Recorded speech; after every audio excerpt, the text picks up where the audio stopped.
Today's progress. Okay, we got out here. We were able to get the front of the plate welded up, the back of the plate welded up. It's ground down with some meat on the welds.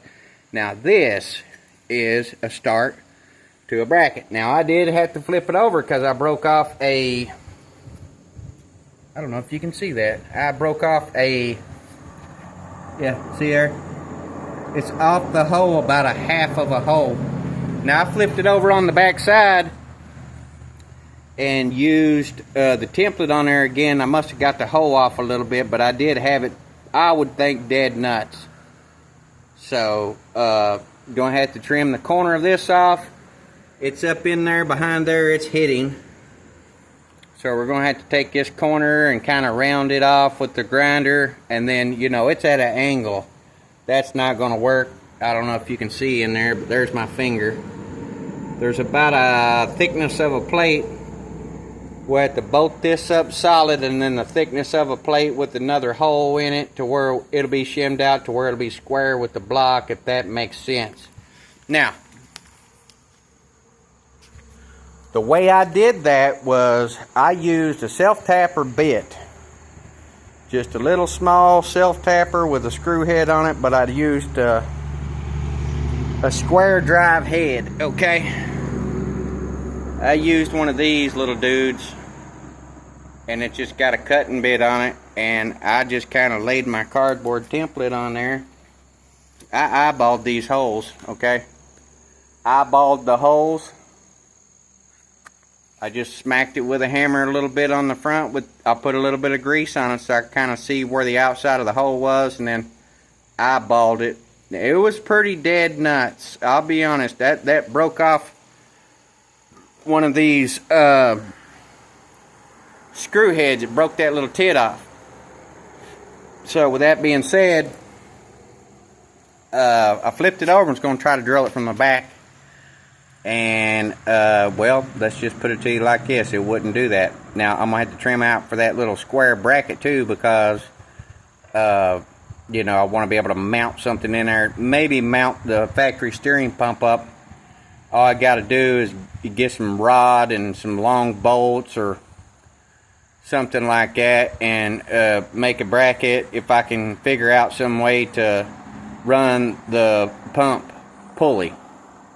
I'm not above finding an old V-belt and drilling some holes in it and mounting it up there and running it with a V-belt. Now the way that pump gear goes on there, I think it's like a press fit. I think an old Chevy V-belt fits on those. Don't hold me to that. But it's got threaded holes in it, maybe to pull that off there. But if you could get an old V-belt, just drill you some holes in it, put some bolts through it, and as long as it ain't trying to wobble too much or, you know, make the motor vibrate really bad, it would work. I don't know. Maybe you can weld a V-belt to it and cut the center out of that. You could take and put it on a lathe. Now, if I had the tools to make it beautiful, I might be able to surprise you with something. It had to have a 3-phase electricity, all that, all this, you know. I had a 30-year millwright show me how to run a lathe one time. You know, it's a tolerance fit, press fit, or it just goes on there to where it's tight, and then you just weld it up. Put it on a lathe, and as it spins, it welds. In a hurry, done, kind of fixed. You know, they wasn't playing with it. You know, he's like, you know, it's not rocket science. If you can get it pretty much dead nuts, you get you an X on it. Once you got your X, you put your hole in there, and then that's your reference point, and you go from there. Pretty simple way to put it. Now, that plate's on there, okay? The plate's on there. We're off about a half a hole. Now we'll trim this back a little bit, trim this back a little bit. So we got a place to mount a power steering pump potentially. I mean, anything would run that power steering pump. Just need to turn it fast enough, if you catch my drift. And there's brackets in behind here, you know, we can use for the pulley or for that power steering pump. You know what I mean? But anywho, there it is. It's bolted up. It's got 3 bolts in it. I'll just get a burr bit, knock that out with a burr bit. I think I got one. take and knock that out with a burr bit, and then you could take a piece of round stock, copper or brass, and weld that back up. We're just going to put a washer to the outside of it. I'll weld that washer on there to hold that hole so it ain't coming back or forth. It's got 3 bolts in it. You're just using that to tighten it up. I'll use a washer. It'll have 4 washers, but that 3rd washer here will be welded up to take the loose out of it, if there's any at all, once it's tight. And it'll have to have some shims in behind that. And then once we cut shims, I'll make some shims. We'll try to get that blowed out with the plasma cutter if we can, close enough. And then find some washers to fit these bolts, obviously shim it to where it's square. We'll trim it off, basically right here. I might come down, you know, maybe like right here, the edge of the oil pan, and just kind of trim it off right through there. Obviously we got to trim out here for this water pump, whatever's going on with that. Get it in there, get it square to where it's going to be flat on the bottom, then shimmed on the top to where it bolts up solid. Needed a better piece of metal, but you could take this and make a jig to make a new motor mount once you figure it out enough from there. If that makes sense. That's a lot to say. All I ever usually use is a self-tapping bit, and then I use a step bit. You get it to where you don't want it so tight that it's got to have threads in there to go. You know, it's a wiggle fit. I mean, it ain't like sloppy, but it's you know, it'll go in there and just tighten up. You know, if it's got to be better than that, obviously I'll sub it out. You know, to put a pulley on that, probably going to have to sub that out. Unless I can figure out a way to drill a hole through that and bolt that up there, and we can make a bracket and without having to ask anybody else for help, you know. But it's as simple as a cardboard template, some self-tappers, and a step bit, and that's all I did. And now we're going to have to trim that out and make it work and fit a little better.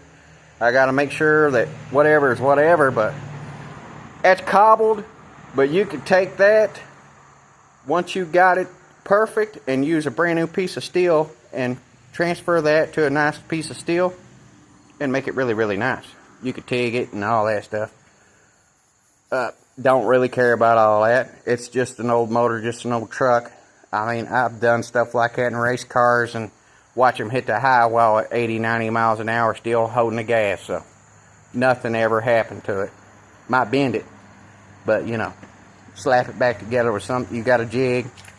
You pretty much got your template. Just, you know, if it's got to be better, use a thicker piece of metal or something. That's plenty strong, to be honest with you. I mean, it could be looking nicer, you know.